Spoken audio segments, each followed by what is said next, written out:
Hey guys, you've heard of the Young Turks podcast because you're listening to it right now. But make sure that you subscribe and give it a 5-star rating if you like it. Thank you for listening. Welcome to the Young Turks. Ana Kasparian and Johnny Ty joins us today.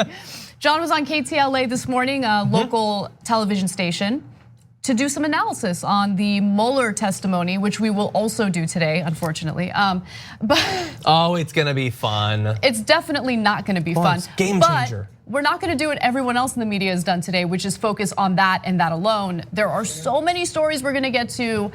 In fact, the second hour has a story about school lunches that made my head explode as I was working on it this morning. They're not doing pizza on Fridays anymore? No? Remember Pizza Fridays? Oh, the good old days. I miss school lunch. Me too. Let's just talk about that. I wish we could. But we are gonna talk about or break down some of the highlights, if you can call it highlights, from the Mueller report. And then later on, we will also talk about just like the political ramifications of his testimony. So we'll do that. And then, John, why don't you tell people about Damage Report? I think you should do a quick plug of your show before we get started. Well, if you started watching Damage Report today, then you're gonna be disappointed tomorrow because I wasn't on today. But I hear that Brooke and Jared did a great job. But normally it's an hour-long show. It's earlier in the day, so we sort of get like a first take at the news. And one of the things that we like to do is we have this network of guests that join us pretty frequently. Both other progressive commentators and activists will join us to break down the news of the day. People like Jordan Ewell and Emma Vigeland and other people like that. But we also have a great group of different reporters and investigative reporters like Ken Klippenstein, writers and authors, educators, activists and organizers, politicians. I mean, recently we had on both a journalist from Khartoum to break down what was going on in Sudan, but also a fundraiser here in the United States who's raising money for people there. So like as an idea of our approach, we want to bring in people who have an expertise on these topics to fill us in on what's going on. Yeah, you have great interviews on that show, so definitely check them out. And Brooke is great on the show, so is JR. You have a good mix of panelists. We have Brett on Fridays too. Oh, that's right, and Brett does a show on Fridays. That's unacceptable, Brett. You need to only focus on the main show, okay? Nope, too late. Okay, all right, so let's get right to it. Let's break down Mueller's testimony. Did your investigation find that the Russian government perceived it would benefit from one of the candidates winning? Yes. And which candidate would that be? Well, it would be Trump. There is a little highlight from the Mueller testimony today, right before the House Judiciary Committee.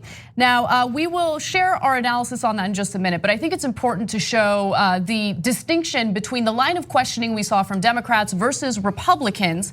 That clip that you just saw there was Representative Zoe Lofgren, a senior Democrat within the committee, who wanted to really hone in on the fact that the Russians certainly did have a preference when it came to the election, and they certainly did reach out to members of the campaign.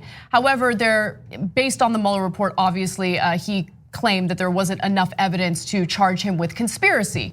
Now, one important piece of information before we move on to the rest of the videos. Mueller was told that he is not able to press charges against the president, right? That is not his job. His job was to do this investigation. That is his prosecutorial duty in this case. But through this investigation, he is supposed to hand over the evidence to members of Congress, and then they make a decision as to what they do with the evidence that he's provided. It did not exonerate Donald Trump when it came to the issue of obstruction of justice. In fact, according to the report, there were at least 10 instances that could be considered obstruction of justice. So that's something that everyone should know as we move forward, because right now, today, Donald Trump is running around doing a victory lap and pretending as though he's been completely exonerated by this report, and that is not the case. Everything that you just said is not what I read on Twitter, and so I reject it out of hand. Well, I mean, we gotta believe what Twitter says, right? Yeah, very important that he kept referring to the OLC, Office of Legal Counsel, which if you're from outside of the US or you haven't been through poli-sci classes is more important than the Constitution. OLC has been around for several thousand years, a mystical organization that we must bow down to, never question and certainly never change. If they had a memo at some point half a century ago, case closed. That should be the end of it. Right. So obviously, John's being sarcastic for anyone who might not pick up on that sarcasm. But nonetheless, I do want to move on to the first video. This is Representative Ted Lieu from California. And I think he did an excellent job in his line of questioning. That can't be said of every Democrat, but I want to give you a sense of how good he was in just revealing what the Mueller report actually said. Quote, Sessions was being instructed to tell the special counsel to end the existing investigation into the president and his campaign, unquote. That's in the report, correct? Correct. Okay. That would be evidence of an obstructive act because it would naturally obstruct their investigation, correct? Correct. And you wrote, quote, by the time of the president's initial one-on-one meeting with Lewandowski on June 19th, 2017, the existence of a grand jury investigation supervised by the special counsel was public knowledge. That's in the report, correct? Correct. That would constitute evidence of a nexus to an official proceeding because a grand jury investigation is an official proceeding, correct? Well, yes. Evan, do you see where there's the intent section on that page? I do see Part that. C. All right. You wrote, quote, substantial evidence indicates that the president's effort to have Sessions limit the scope of the special counsel's investigation to future election interference was intended to prevent further investigative scrutiny of the president's and his campaign's conduct, unquote. That's in the report, correct? That is in the report. I believe a reasonable person looking at these facts could conclude that all three elements of the crime of obstruction of justice have been met. And I'd like to ask you, the reason again that you did not indict Donald Trump is because of OLC opinion stating that you cannot indict a sitting president, correct? That is correct. So Ted Lieu came prepared, and we can't show you all of what happened today because we would literally be here. I mean, I don't know, is it still happening? That was like 5 or 6 hours. It was 5 or 6 hours, but I felt like throughout this entire testimony, there was evidence, at least it seemed to me that there was evidence that Democrats didn't get together and have like a real strategy. And if they did, that strategy fell short. Ted Lieu came prepared. I think that he was concise. He had the specific excerpts from the actual report that he could refer to. And to be fair, other Democrats did as well.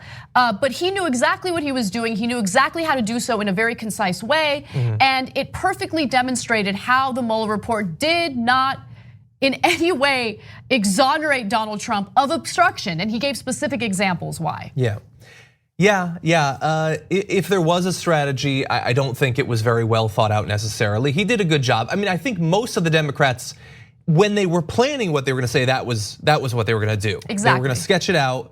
And what they were gonna do was, they were gonna demonstrate that Trump had done all of these things to break the law, and that's bad, and Republicans would change their mind because they live in Fantasia and that's a thing that could happen. It's not a thing that could happen. And the frustrating thing there is, although we do have to acknowledge that last little quote there, Mueller did to some extent walk back what he said there, just to be fair. But everybody- Can you elaborate on that a little more? Yeah, so the last question was, the reason you didn't indict was because of the OLC memo, and he said yes, which he sort of muddled later on, saying we didn't make a decision to indict or not. The question that he was asked and his answer made it seem as if that was the only reason there wasn't an indictment. That was the reason there wasn't a choice about an indictment, which is not the same thing, to be fair. But everybody went into this, at least the Democrats, thinking we're gonna get something big and new. And the thing is, what are you expecting to get? You just saw something that's not big and not new and not exciting and nobody cares. A perfectly laid out example of how the president obstructed justice. But we already knew that, and nobody cares about obstruction of justice anymore. Nobody cares if the president broke the law anymore. And so what were you really hoping to get out of this? We already know everything we need to know. I 100% agree with that analysis. I think that this was an attempt at political theater. And keep in mind that the main reason why Nancy Pelosi does not want to open an impeachment inquiry is because she thinks that it will hurt Democrats politically. Now look, the political aspect of this is what Democratic leadership is hyper focused on. And so do you think that this type of political theater is any different? Because what did Trump do right after this? What did he do as it was happening? He did a victory lap, and he can do the victory lap because most people, A, don't care. about what's happening during this testimony. People have already chosen which camp they're on. There's the camp that wants to completely reject any and all evidence and assume that Donald Trump has been completely exonerated. And there's the camp that sees the clear instances of obstruction of justice, and they're wondering why aren't they opening up an impeachment inquiry against the president. So I don't understand the political calculation here. I don't think it's working. I think this attempt at political theater was a complete and utter disaster. But before we get to more of that analysis, I do want to juxtapose Ted Lieu's line of questioning with Louis Gohmert's line of questioning. If somebody knows they did not conspire with anybody from Russia to affect the election, and they see the big Justice Department with people that hate that person coming after them, and then a special counsel appointed who hires dozen or more people that hate that person, and he knows he's innocent.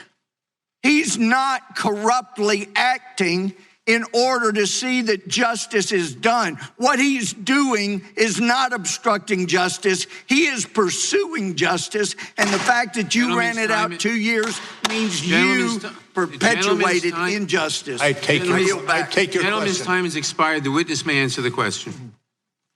I take your question. So John, is there any logic behind what Louis Gohmert said there? Maybe I'm too biased against Representative Gohmert. Maybe that was intelligent and I'm completely unaware. It wasn't intelligent, but it's the best that you can expect from an ear with a human growing on it. So it does make logic if your starting point is Donald Trump cannot do any wrong. So he knows he's innocent because of course he's innocent. That is our starting point. And so anything he does in pursuit of proving his innocence, he can do whatever he wants because at the end of the day, he's innocent.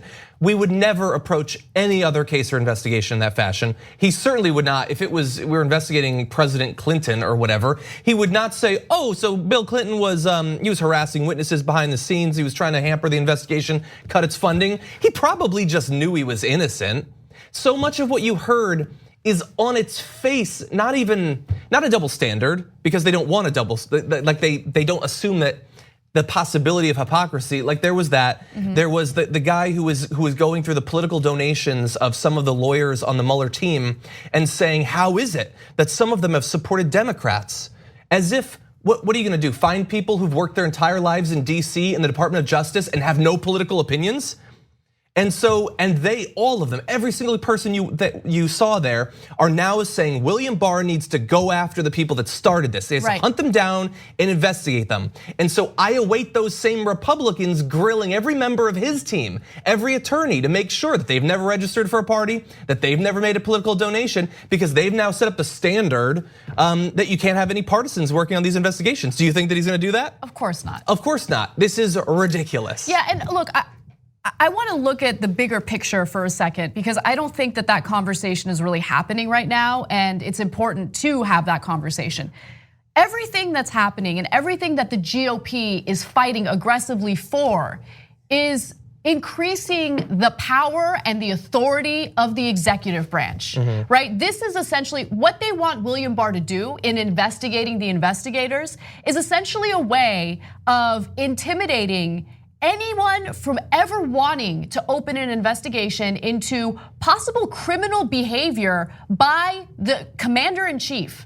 That is not something that's indicative or representative of a so-called democracy. If you have that much power as the president of the United States, and anyone who even dares to question you or investigate you is going to be investigated themselves. I mean, we're now we've been in incredibly dangerous waters, and it's so short-sighted because while they consolidate power in the executive branch, and the GOP is doing that, imagine if a Democratic president tried to pull these stunts. Now, Democrats are, well, let's just keep it real. They're not as obsessed with power and authoritarianism as the Republicans are. So I don't see them, doing what Republicans are doing right now. They can certainly break the law, though. They can certainly break the law, but just can you imagine if the tables were turned, right? Because if you're a Republican right now and you're okay with what's going on, are you going to be okay with what's going on if you have,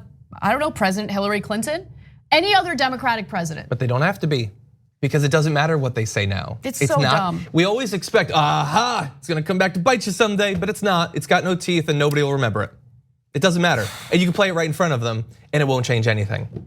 All right, so I wanna go to another Republican lawmaker, Representative Ken Buck, and just, yes, we wanna pay attention to the substance, but I think the optics matter more. That's what Americans pay close attention to. So just take a look at his demeanor and the way he asks his questions. The OLC opinion, Office of Legal Counsel, indicates that we cannot indict a sitting president. So one of the tools that a prosecutor would use is not there. Okay, but let me just stop. You made the decision on the Russian interference. You couldn't have indicted the president on that, and you made the decision on that.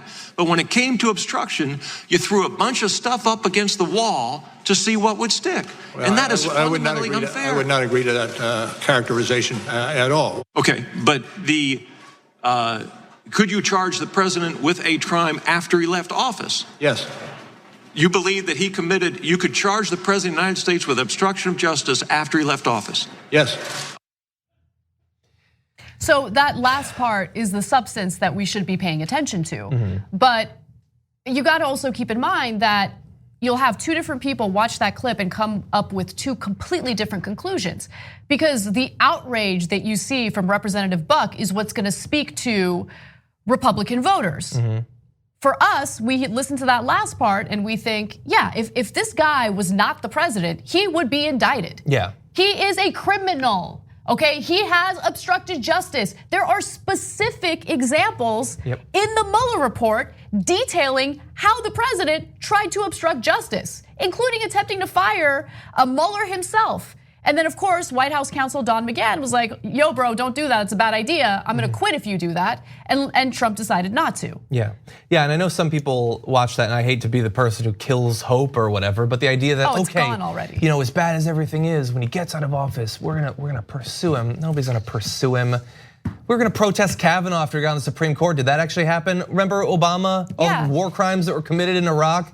We're looking forward, we're not looking backward. Nothing's gonna happen to him. He's gonna live for another 2 years and he's gonna keel over in the middle of the night. That's what's gonna happen. And that moment, which was one of the strongest moments, I guess, in terms of Mueller laying out, here's the thing that could happen. One of the things that's so frustrating about having a government that's stuffed full of rabid conspiracy theorists is that they're dumb conspiracy theories, and there's two on display today. There's the fact that the FBI was trying to stop Trump from becoming president, the lovers' texts and all that. And then there's Mueller's just doing a coup or whatever. And in both cases, then why is he president? Why didn't they do anything before the election? Why didn't they reveal they were investigating him? They didn't. They revealed some stuff about Clinton a week before the election, but they were really mum. I guess that they just set their watches wrong for revealing the big plot to stop him before he became president. And now, if the whole thing was a big witch hunt, a 2-year plot to get him out of office, somebody should have reminded Mueller of that when he finished the report and deferred to the OLC memo, which he definitely did not have to do. He could have said anything in the thing today was like, well, come on, obviously he committed crimes. He could have laid out a clear path to impeachment. He chose not to. He wouldn't even defend himself, let alone attack Trump. And that guy who's like just trying not to offend anyone is the mastermind of a deep state coup to take out Donald Trump. That's what was being screamed at Mueller all day long in both of those hearings. It's madness, it's absolute madness. We got to take a break. When we come back, we're going to talk about the political ramifications of this, how this entire testimony looked to the outside, to other political analysts. And I also want to take some time to talk about how incredibly stupid it is that members of the Democratic Party put all their eggs in this basket and then are now deciding that they're not going to actually do anything with the evidence provided from this 22-month investigation.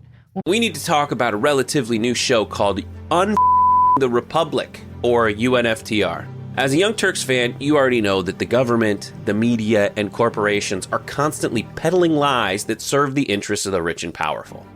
But now there's a podcast dedicated to unraveling those lies, debunking the conventional wisdom. In each episode of the Republic, or UNFTR, the host delves into a different historical episode or topic that's generally misunderstood or purposely obfuscated by the so-called powers that be, featuring in-depth research, razor sharp commentary, and just the right amount of vulgarity, the UNFTR podcast takes a sledgehammer to what you thought you knew about some of the nation's most sacred historical cows. But don't just take my word for it. The New York Times described UNFTR as consistently compelling and educational, aiming to challenge conventional wisdom and upend the historical narratives that were taught in school. For as the great philosopher Yoda once put it, you must unlearn what you have learned. And that's true whether you're in Jedi training or you're uprooting and exposing all the propaganda and disinformation you've been fed over the course of your lifetime. So search for UNFTR in your podcast app today and get ready to get informed, angered, and entertained all at the same time.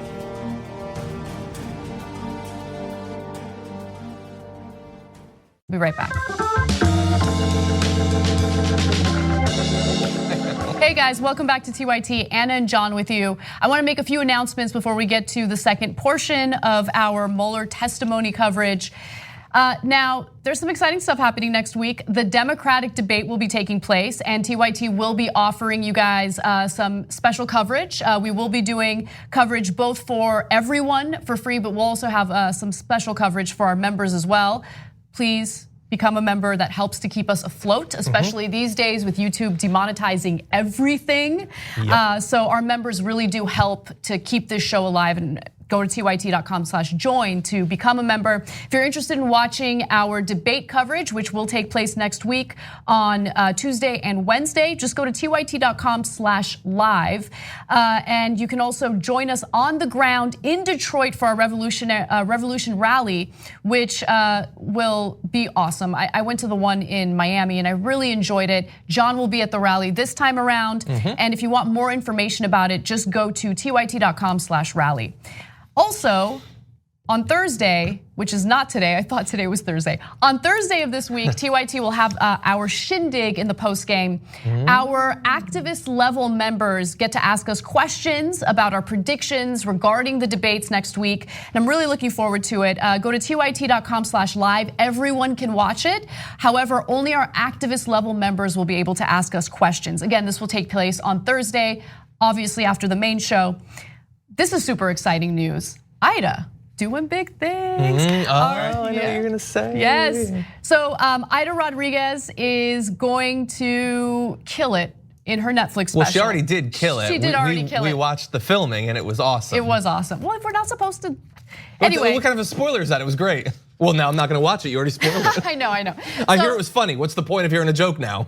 So Ida's comedy special on Netflix will be airing August 13th. Make sure you guys check it out. Mark your calendars. The name of the special is Tiffany Haddish Presents They Ready. And I say it like that because that's how she says it. Yeah, and it was really funny. There were a lot of good comedians that it was excellent. It was a great lineup of comedians. Of course, Ida Rodriguez is fantastic, so please check that out. And then Aspiration, a wonderful financial institution where you can keep your money and not worry about them investing your cash in questionable organizations and corporations. Go to aspiration.com/TYT. They will not charge you fees. They will give you 2% interest on your savings account. It really is a wonderful place to keep your money. And you don't have to transfer a ton of money there. You can open an account with as little as $10. Again, go to aspiration.com/TYT. And then later you can go to tyt.com/free30. And we're going to give you 1 month of free membership as an added bonus. What? And one more announcement. So we have a new partner/sponsor. It's The Weekly, which is a weekly show affiliated with the New York Times. What they do is a deep dive into stories that I think are fascinating. And you can check them out both on Hulu or on FX. They air new episodes on FX every Sunday at 10 p.m. I really like their podcast as well, The Daily. And The Daily is not sponsoring us, but I just want to give them props as well. Look, there's a lot of They're busy, they gotta do something every day, you know? They have a lot of good reporting at the Times. I mean, we've been critical of them when it's necessary, and we continue to be critical. Including recently. Including yesterday. But in terms of their straight news reporting, there's fantastic work coming from the New York Times, and I do want you guys to check it out. Yeah. All right, with that said, let's move on to part 2 of this Mueller testimony. Robert Mueller testified before the House Judiciary Committee. And during his testimony and during the line of questioning that we heard from both Democrats and Republicans, I asked myself, how is this gonna play out for the public? What are the optics? Is this gonna help in any way, shape, or form? And I was not happy with it, and I wasn't the only one. In fact, let's go to Chris Wallace. Here's his brief analysis of today's events. I think this has been a disaster for the Democrats, and I think it's been a disaster for the reputation of Robert Mueller. He has seemed very uncertain with his brief. He doesn't seem to know what things that are in the report, attacked a number of times, and you would think that almost anybody else would have defended his own integrity and the integrity of the investigation, and over Mueller just sits silent and allows the attacks from the Republicans to sweep over him and says nothing. The strongest, Martha, by far was John Ratcliffe, a Republican congressman on the committee, who basically said, your big grand conclusion when it comes to obstruction is you can't exonerate him. When did that become a legal principle that a prosecutor can't exonerate anybody? You're innocent until proven guilty, so you either prove him guilty or you shut up. And you're making a point about I didn't exonerate him. He's not above the law, but he's not below the law either. That was dumb. So, no, was it dumb though? Yeah, both of the last two things were dumb. Oh, the last part. The legal principle thing and then the below the law thing, whatever that was, both were dumb. I didn't even pay attention to the above the law, below the law part. But I think that there were points made by Chris Wallace that were actually accurate. I do think that today's testimony was a disaster for Democrats. I think that they attempted to use this as political theater and failed to do so. There were certain moments where Democrats proved to be strong, like Representative Ted Lieu from California. He came prepared. He provided specific instances of obstruction of justice coming from the report. But I also think that Chris Wallace is correct in that you had one Republican after the other punching Robert Mueller in the face, and he didn't defend himself. They made him out to be this biased political operative who was out to get Donald Trump. Now, we know that that's not true. We know that's not the case. This was a 22-month investigation that did not exonerate Donald Trump, especially when it came to obstruction of justice. And he didn't want to be there. It was clear he didn't want to be there. He wanted the report to speak for itself. All the evidence and all of his findings were in the report. And the whole point here is, all right, I did the investigation. That was my task. I'm not allowed to indict the president, but this evidence can be given to lawmakers and they can make a decision about what to do with it. And the decision that Nancy Pelosi, as the Democratic, Speaker of the House, has made is, I don't want to do an impeachment inquiry because it's not politically popular. It's going to hurt us strategically as the 2020 election approaches. Yeah, and again, that goes to, his unwillingness to counter some of the ridiculous claims that were put to him. The Republicans were sort of tripping over each other to dredge up ridiculous stuff from 4chan and Breitbart and just throw conspiracy theories at him. And he wasn't interested in saying, I don't believe that's an accurate characterization of what actually happened. He would say that very rarely. Often he would just either sit there or he'd say, I can't speak to that. But sometimes you need to speak to something when someone is attempting to deceive the public. And he didn't want to do that, which again makes him, according to the Republicans, the head of a coup who's incredibly apathetic about it actually succeeding. So not only does it hurt his own reputation, but the way that it appears to a lot of people, myself included, is that he's just complicit in everything that's going on. Why are you not, in the very least, defending yourself against these mischaracterizations coming from GOP lawmakers? Why? Why wouldn't you at least do that? And so, and I think that there was actually a great question asked in that last clip, and in the last segment that we did on this. Why follow this OLC memo? Why? Because it's written down in ink. Who cares? I don't know. Them, apparently, very serious, responsible people. Imagine a world where the tables are turned and you have a Democrat sitting in office who had clearly obstructed justice. Protected, OLC. Yeah, you think the Republicans are gonna be like, shield, like Captain America, can't get to him. This is a memo from the OLC. We're gonna follow through with the memo. We're just gonna drop it. We're gonna leave it alone. We're gonna do a 22-month investigation, spend millions of dollars on it, and then that's it. No, Republicans wouldn't do that. They wouldn't do that. They wouldn't do that. They would do multiple investigations. I mean, it's incredible to me that everyone's a loser in this story. Everyone. Robert Mueller, conspiracy theorist Republicans, incredibly pathetic and weak Democrats. What was this? People who've been trying to undermine the investigation for literally years. Everybody. Yeah, the whole country's full of losers actually at this point. It's like one of those Vox articles, 327 million losers and 0 winners from this presidency. That's really what's going on. And as you point out, Mueller should care. Like he understands that precedents are being set right now, and he's like, I should have stopped at Starbucks. I should have gotten some coffee because I got nothing right now. It matters. At the end, he worked up a little bit of energy where he said that he really hopes that the foreign intervention in our election hasn't been normalized, but he fears that it has been. As if he's not instrumental in sort of, at least to some extent, deciding if that happens or not. Trump continuing as president ensures that foreign intervention will happen in this next election. He knows that, but he doesn't want to get involved. He just doesn't care. And by the way, I sort of love that, like we're focused on obstruction because it's really clear and everything. And the stuff about whether there's a criminal conspiracy, he says there's not enough evidence to indict, although acknowledging that the massive obstruction, of course, modifies that, but we never know, and maybe there wasn't any. But there definitely was intervention. That stuff was rock solid in there. And everybody's just like, whatever. I mean, there have been people denying for 2 years that anything actually happened, and now it comes out in the actual report, not speculation, not some random article or something like that. And everybody's like, we already knew that. Okay, so I want to didn't feel like it. Didn't feel like we already knew that for 2 years. We need to talk about Pelosi a little longer. And establishment Democrats who have decided, or who had decided, to put all their eggs in this basket, in this Mueller investigation basket. They're like, you know what? We're not going to focus too much on the hush money payments. We're not going to focus on how Trump has used his charitable foundation to enrich himself. We're not going to focus on all the financial conflicts of interest. You know, all the other things. Insurance fraud, tax fraud, inflating his assets to save on taxes, deflating his assets in order to do fraud and obtain loans that he shouldn't have obtained. I mean, we're going to ignore all of that, and we're going to focus on this investigation. Okay, cool. So the investigation happens 22 months. And you have the evidence indicating that Trump attempted to obstruct justice at least 10 times.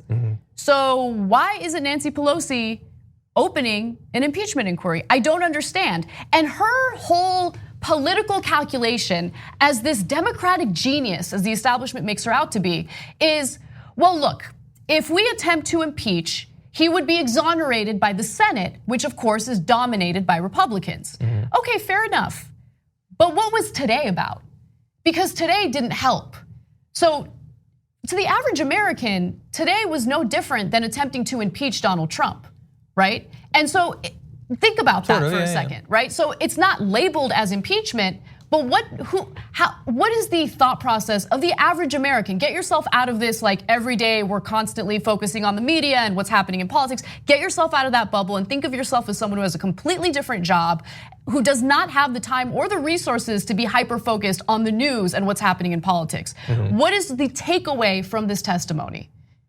In terms of that? Yeah. Nothing. Democrats are going after Trump. It looks like it's been unfair. It looks like it's politically slanted.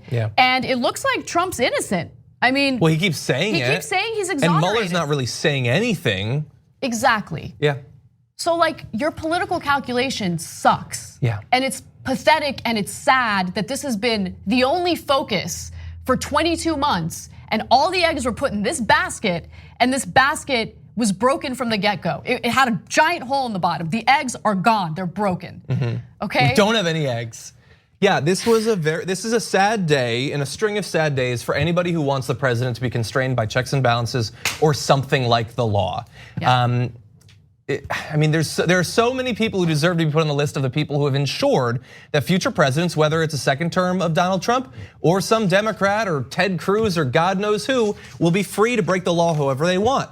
There won't be a special counsel because the very concept of one has been so tainted now. If there is one, they can just fire him. They can meddle with the witnesses. They can refuse to be interviewed. They can refuse to give over documents. There will be either no investigation or certainly no justice for any criminality by the president. And a lot of people are responsible for that. Nancy Pelosi has signed her name in big bold letters to that. I would say the people that set up this horrible set of interviews, everyone who was undermining this special investigation the entire time, they have ensured that in the future, the president will feel incredibly emboldened to break the law. And that is a sad day for people who don't want a king in this country.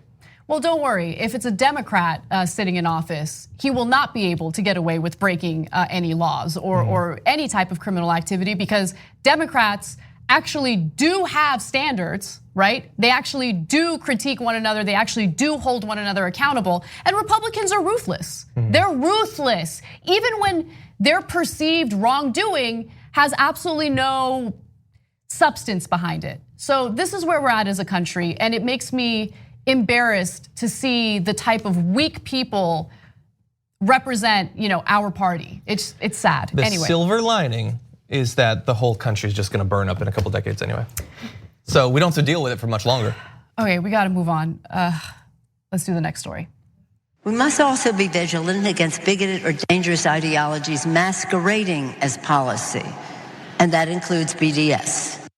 That's Nancy Pelosi at the annual AIPAC conference. And I show you that clip because that type of thought process was certainly something you should consider when you hear about the vote that happened in the House just yesterday. The House voted to approve a non-binding resolution that opposes the boycott movement against the right-wing government of Israel. So this is known as the BDS movement. Introduced by a bipartisan group of members, the resolution supports a two-state solution, argues the global boycott, divestment, and sanctions, sometimes shorthanded as BDS movement, is an effort to delegitimize Israel and urges Israelis and Palestinians to return to direct negotiations as the only way to achieve an end to the Israeli-Palestinian conflict. Now, similar legislation was voted on in the Senate, and it was actually more extreme than what we saw in the House because this House resolution is non-binding, whereas in the Senate, they actually want to stop people from exercising their First Amendment rights and being part of this protest. Now, the bill in the House, though, passed overwhelmingly, 398 to 17, and a number of progressives voted in favor of it. And I want to call them out, okay? So you have Representative Ro Khanna, devastating. One of my favorite congressmen. One of my favorite congressmen, but he needs to be called out on this. Ayanna Pressley voted in favor of this. She's great too. Tulsi Gabbard voted in favor of this, although I'm not surprised, and I'm not going to pretend like I'm surprised. Unfortunate. And it is this is a terrible vote because, first of all, it's a non-binding resolution. So we have a lot of problems in this country right now. Taking time to get together and it's basically a way of condemning people for exercising their political speech and their political, activity, right? So look, the BDS movement I know is a controversial issue, and we're going to talk about that specific movement in just a second. But I want to talk about the bigger picture and what something like this means. Having members of Congress, having representatives who are supposed to protect our democracy, condemn people for being part of a political movement that is nonviolent. That is based on a moral standard in their minds, right? To have the House and the Senate condemn them for that, I think it's dangerous and pathetic. I feel like in a way, this bill is like the perfect distillation of what our government is. Like it feels like, yeah, of course, it's hypocritical. It sets a standard on this one movement that we would never set on others. It's completely removed from our view on any boycott, divestment, or sanctions in literally any other context. We sanction tons of countries. We boycott shoes. We boycott everything. But in this particular case, it's just not allowed.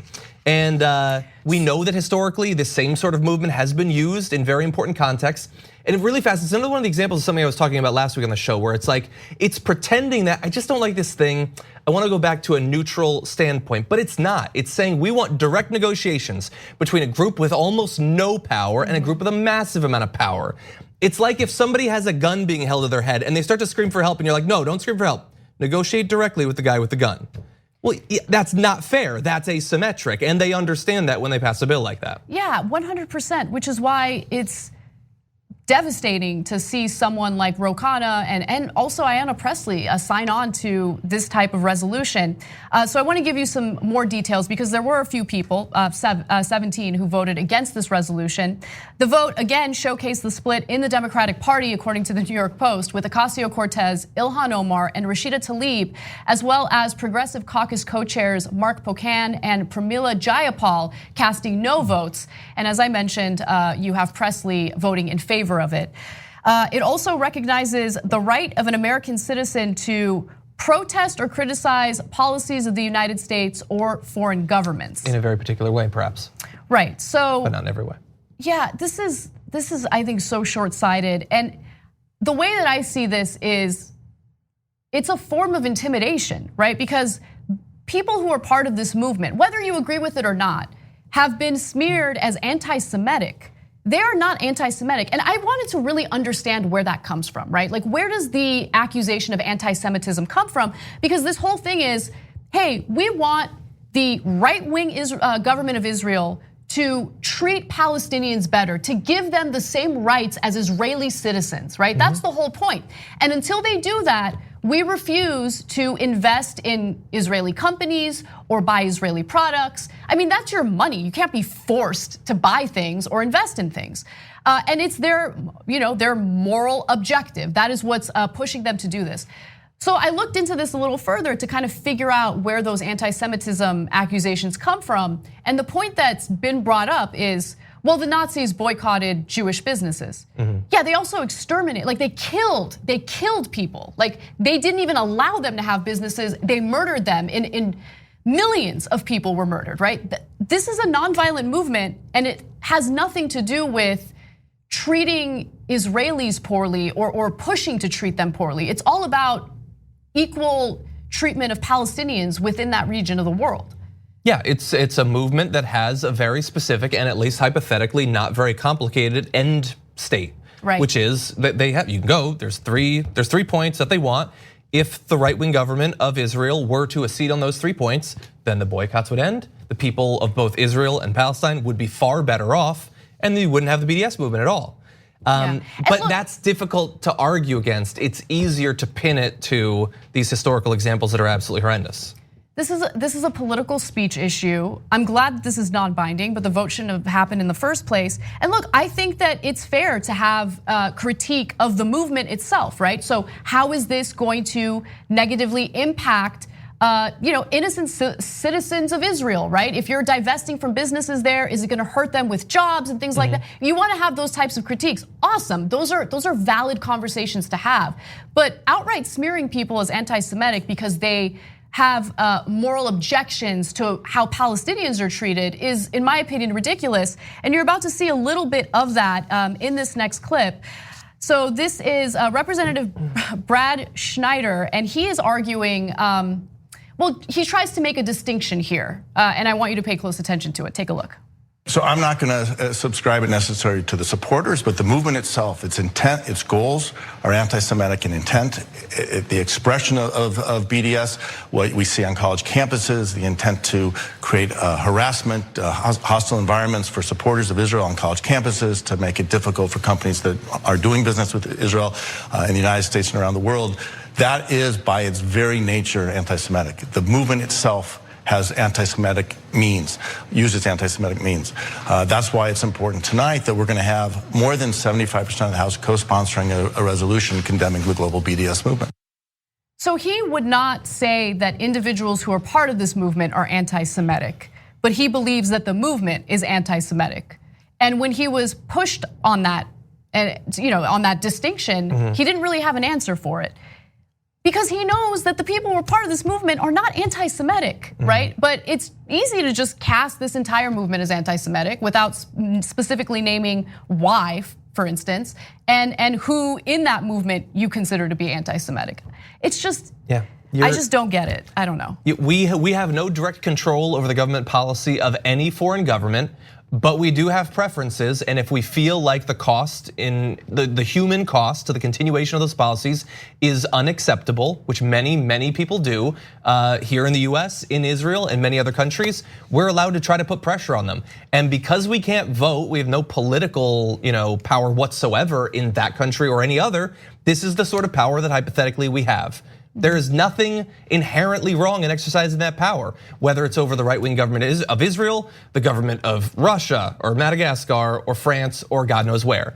There's things about Trudeau I don't like. Am I not supposed to try to pursue those ends? I'm not Canadian, it's not up to me, but I do have preferences and I can support people in that country that want to see change. I think it's important to have these political debates, right? And when you stop the debates from happening by intimidating people and smearing them and just calling them names, well, then you allow bad actors to continue to be bad actors. And we're supposed to celebrate freedom of speech here.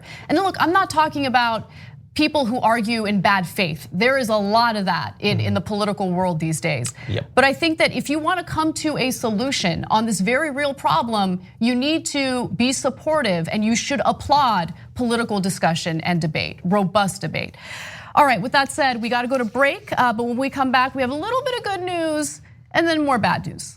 Come right back. At TYT, we frequently talk about all the ways that big tech companies are taking control of our online lives, constantly monitoring us and storing and selling our data. But that doesn't mean we have to let them. It's possible to stay anonymous online and hide your data from the prying eyes of big tech. And one of the best ways is with ExpressVPN. ExpressVPN hides your IP address, making your activity more difficult to trace and sell to advertisers. ExpressVPN also encrypts 100% of your network data to protect you from eavesdroppers and cyber criminals. And it's also easy to install. A single mouse click protects all your devices. But listen, guys, this is important. ExpressVPN is rated #1 by CNET and Wired magazine. So take back control of your life online and secure your data with a top VPN solution available, ExpressVPN. And if you go to expressvpn.com/TYT, you can get 3 extra months for free with this exclusive link just for TYT fans. That's expressvpn.com/TYT. Check it out today.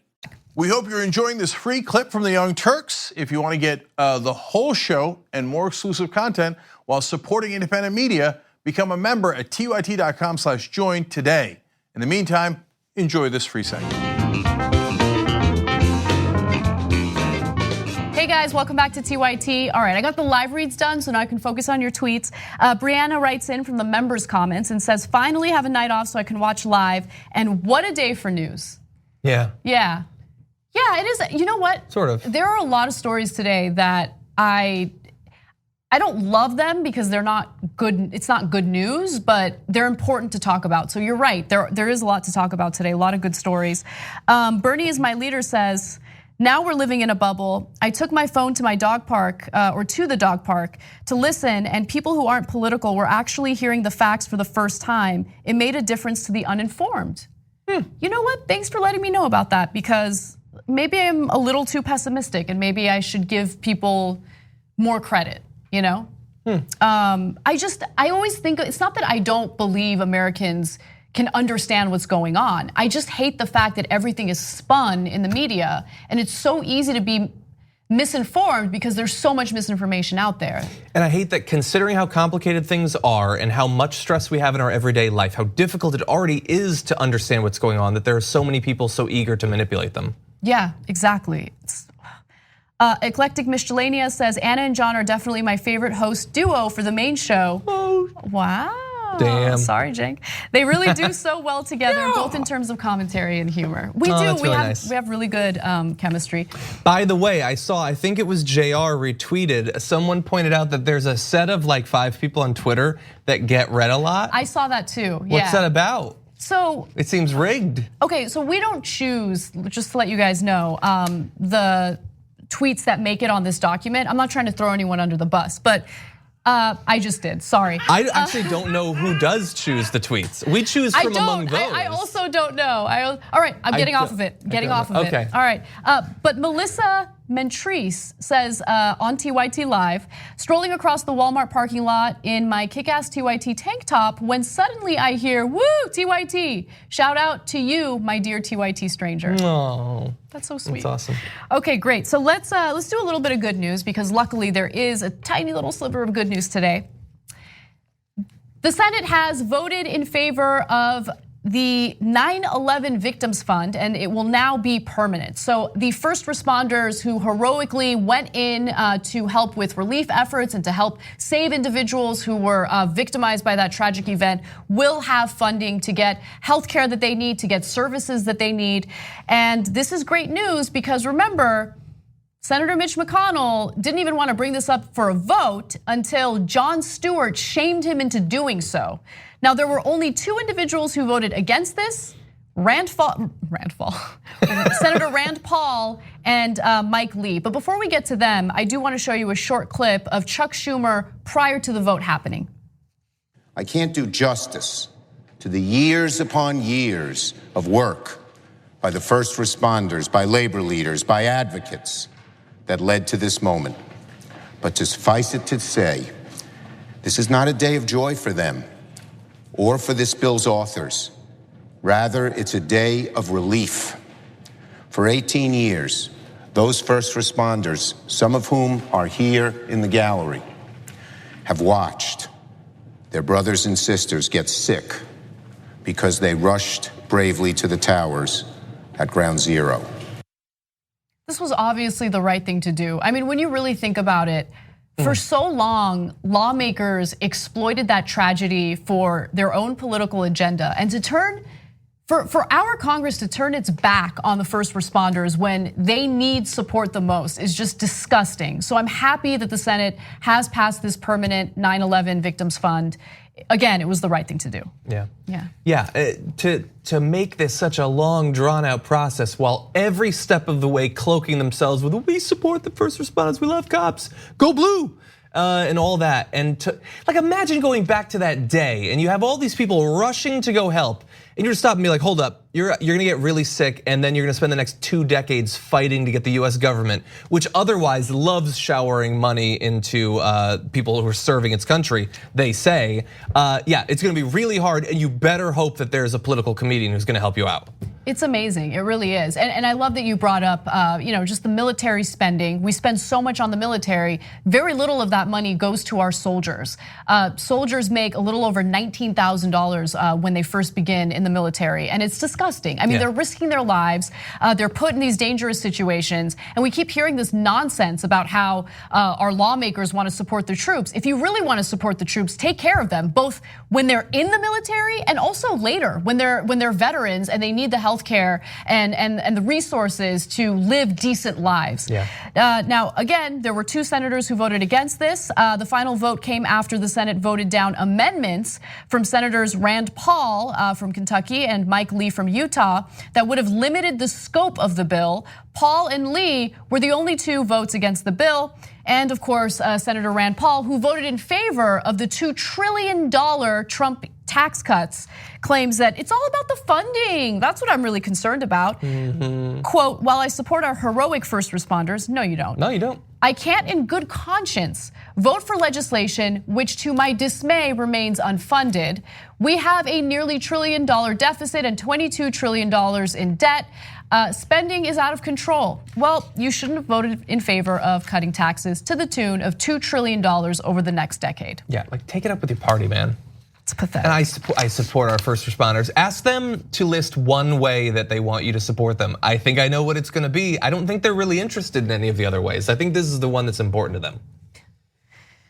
All right, let's move on to Cesar Sayoc. Cesar Sayoc is the man who sent pipe bombs to Democratic members of Congress and also to CNN. And now his defense attorney is arguing that, look, he's got mental health issues and he was persuaded by the type of language that you hear on Fox News. So why don't we lower his sentence to 10 years, roughly 10 years? Now, he's already pleaded guilty to sending the explosive devices to these individuals. And so he is gonna spend time in prison. The question is how long? And the public defender's memo is making this case that, hey, again, he was persuaded by the type of content he was consuming, both online and also on Fox. So I'm gonna read from the public defender's sentencing statement. It reads as follows: Mr. Sayoc began watching Fox News religiously and following Trump supporters on social media. He became a vocal political participant on Facebook, something he had not done previously. He was not discerning of the pro-Trump information he received, and by the time of his arrest, he was connected to hundreds of right-wing Facebook groups. Now, this is the second day in a row where we've covered stories involving people who clearly have mental health issues getting persuaded by right-wing online forums or by Fox News. Yesterday's story had to do with a man, 24-year-old man, who gunned down a mob boss or an alleged mob boss, and he believed that there was some deep state conspiracy theory against Donald Trump, which is why he went after this guy. Someone was murdered as a result of these nonsense conspiracy theories online. Yeah, and the guy that said that AOC needs around, he said that as he was sharing on Facebook right-wing fake news. That seems to be a link between them.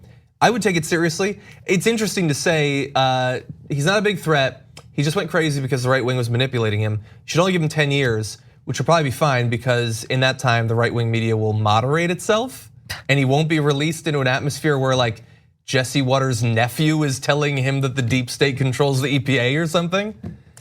I want to go to an ABC News report on this because they give you a little more detail into how much he was radicalized by these insane people in the right-wing media.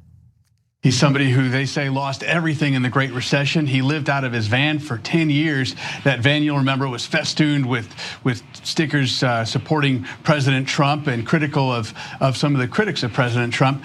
And in those circumstances, his lawyers say in this darkness that Sayoc found light in Donald J. Trump. And he developed a real obsession with President Trump, and he followed social media's postings and conservative media conspiracy theories, and those really sort of drove him. And even though there have been numerous cases of people actually carrying out acts of violence, you're right. I mean, the right-wing media has not moderated itself, and Sean Hannity is one of the highest paid people in media, right? He's on Fox, pushing these conspiracy theories on a regular basis, and that does have an impact. It does incite people, especially people who have mental health issues. The attorneys claimed Sayoc's history of severe learning disabilities, sexual abuse in school, and dependence on steroids had drastically affected his life, which is why he was allegedly vulnerable to this type of rhetoric. And I mean, again, with any story, you should take a step back and look at the bigger picture because this isn't like an isolated thing. We have so many different issues in our society that lead to acts of violence like this. The fact that people do not have access, and I hate the word access, people don't have the resources to afford mental health care. Mental health care is not provided by this country. And so you have people who are either undiagnosed or people who do not get the treatment that they need. Then you have this added disaster of crazy violent rhetoric on the right. Yeah, people are gonna be pushed to violence. Yeah, using specifically violent imagery, telling people that your way of life is gonna be destroyed, you're gonna be destroyed, they're coming for you, they're coming for your family. If you hear that all the time, day after day, you might be fine, and I might be fine, and Anna might be fine, Skip maybe, we'll see. But there are some unbalanced people out there. There are enough unbalanced people out there. I'm not gonna go in depth. I put a video yesterday on the Damage Report. It's something about the guy who wanted AOC to be shot, but about stochastic terrorism. When you put a message out there and there's enough crazies that it's individually impossible to predict who will act on it, but it's statistically predictable that somebody will. And we have Cesar Sayoc, and we have people running into churches, and we have the Coast Guard lieutenant, we have all these people. We already have the pattern. We know that these crazies are out there. And so maybe be careful about the things that you say. And if you're not careful at this late date, we can look at that and say, you know what you're doing. You must want the outcome that is assured. Well, also, look, I don't know if they want that outcome, but what I do know, they don't mind it. They certainly don't moderate their behavior, regardless of how many instances of violence we've seen. But what I do know is that outrage is a very lucrative and profitable business, and that is what they're peddling out there. There are all sorts of hate merchants, fear merchants, people who push these, again, conspiracy theories, which leads to paranoia in various communities throughout the country. I mean, that's why you hear about people paranoid about white genocide in America. And that's what pushes someone like the person who walked into a church, and a black church, and murdered dozens of people. Yeah. It's sick. And this country is just driven by money in the worst ways. And I don't know, I feel like it's never gonna get better. I'm sorry for that sad note, but. Yeah, that was the good news, right? That was that was not the good news. Oh, sorry, that was the bad news. Okay. The 9/11 Victims Fund, that was the good news. Okay, but it pretty much stops there. The rest of the news is bad. And we're gonna have more of it when we come back for the second hour with Brooke Thomas and Nando Vila. Thank you so much for joining us, John. Anytime. All right, guys, we'll be right back. Very close. I think it's becoming. Thanks for listening to the full episode of the Young Turks. Support our work, listen ad-free, access members-only bonus content, and more by subscribing to Apple Podcasts at apple.co/TYT. I'm your host, Cenk Uygur, and I'll see you soon.